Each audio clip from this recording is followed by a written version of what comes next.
So I recently watched one of Ryan Hoke's videos where he talks about how long it took him to get to $1,000 per month on Amazon merch. And this video made me think, how long did it actually take me to get to $1,000 a month? I looked back at some of my old statistics and what I found really surprised me. Now, without giving much away, my experience was quite different to Ryan's experience, but the good thing is I think there's a lot of lessons here that you can take away from it.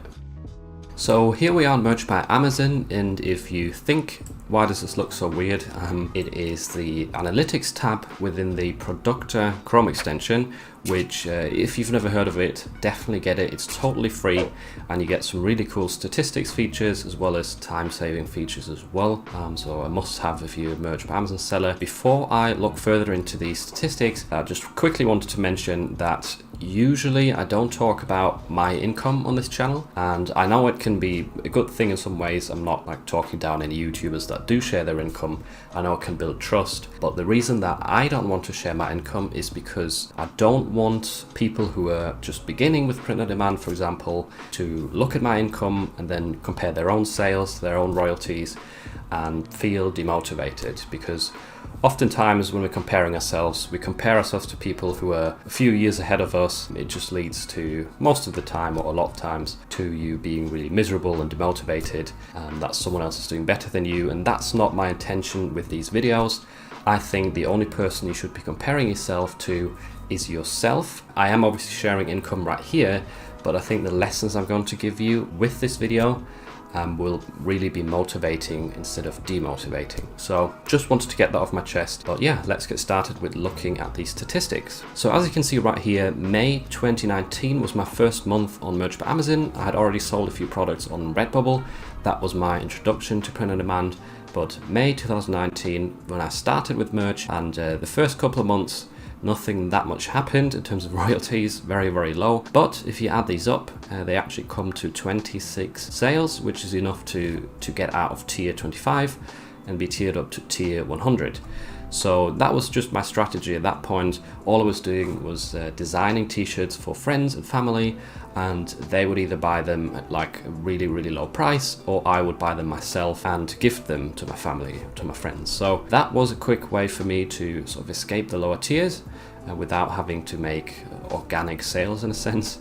And after that, I started uploading some evergreen designs, which as you can see right here by the sales statistics, didn't really do that much. I mean, I got a few sales, but if I really would have tried harder to tier up faster, I should have probably entered some more trends to get some more sales quickly. But at that point, I wasn't really putting much thought into what I was doing. So if I had to do it again, if you're trying to tier up fast, if you're in tier 25, tier 100, just try and hop on some trends to get those quick and easy sales. Evergreen designs are great, but if you want to tier up faster, they're not ideal. Obviously at this point in time, I also was focusing on other stuff. I wasn't just fully focused on merch. Obviously if you're making like $6 a month, you can't really put all your time into it.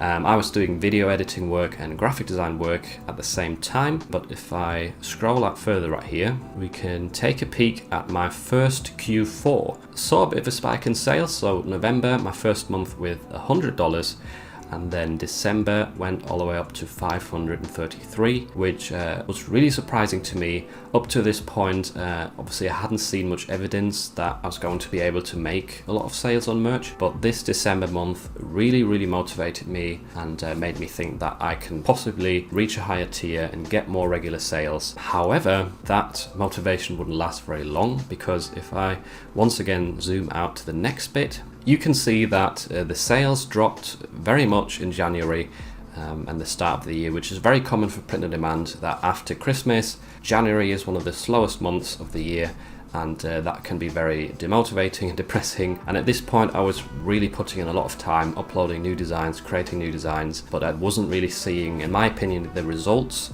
that would reflect that input of mine. So quite demotivating at the time, especially when April came around with the start of the pandemic. The sales dropped heavily.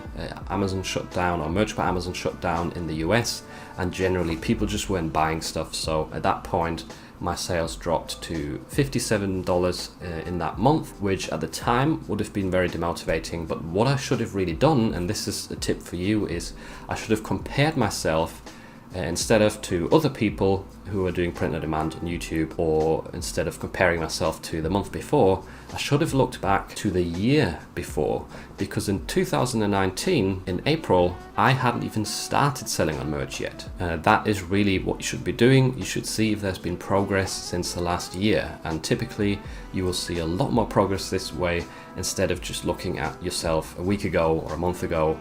And especially it'll be a lot more motivating in comparison to comparing yourself to other people. Now, another tip I wanted to give you here is that at this point it would have been very, very likely for a lot of people in my situation to just quit print on demand, because essentially I've spent a year's worth right here on Merch by Amazon, and I've made maybe about just about $1,000 or just under for an entire year's worth of putting work into Merch, which doesn't feel like that much. And obviously at this point my sales were not really that high. I think it's often the case for people that if they put this amount of months in and they don't see as many results or as good a result as they imagined, they just quit. But this brings me to the next point, because if I had just quit after half a year or a year, then I might not have reached this point right here. If I scroll out further, where my sales, if I scroll over, I might have to move myself over so you can see this better. My sales actually jumped to about $500 per month, and you can now also see the comparison to the previous year. Once again, that shows a lot of progress. So it's 249 sales compared to 14 sales. So really motivating to look at it this way rather than saying, oh, I'm not at my goal of $1,000 yet. So definitely a way you should be looking at things more often. And then in October of 2020, I had my first month finally of over $1,000, 769 sales, and it had taken me an entire year and a half to get to this point. Not the fastest out there. I'm pretty sure a lot of people have got there faster than me. But the reason why I'm sharing this with you is that for a lot of us, it's going to take a while. It's not going to be a get-rich-quick scheme where within 3 months or even half a year, you're going to be making tons of money with print on demand. It can take up to your second year or even your third year until you reach those goals. You have to look at it like a compound effect where it starts off growing really, really slow and then suddenly jumps up.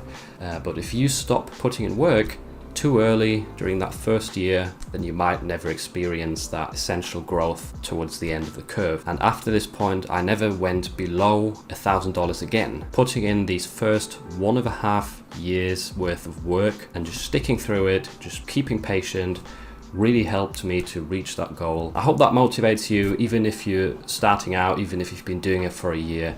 I hope it motivates you to keep going, even if you're not happy just yet. Just wait it out. Who knows where you're going to be a year from now. You could have doubled, tripled, or even quadrupled your income if you just keep at it and keep going. And if you do compare yourself to your former self a year ago and your sales have only been going down, then it is time to change strategies, maybe improve your designs or enter different niches, do better research, or maybe invest in something like Flying Upload that enables you to upload loads of designs to many marketplaces, which will make it easier to increase your income. But most of the time, you should see progress and see that as an indicator that you're doing something right. So if you're wondering how to get more sales with your t-shirt designs, then one of the key factors that's going to help you out is writing better listings. And that's why you will massively benefit from watching this video right here, which is my full Merch by Amazon listing and keyword guide.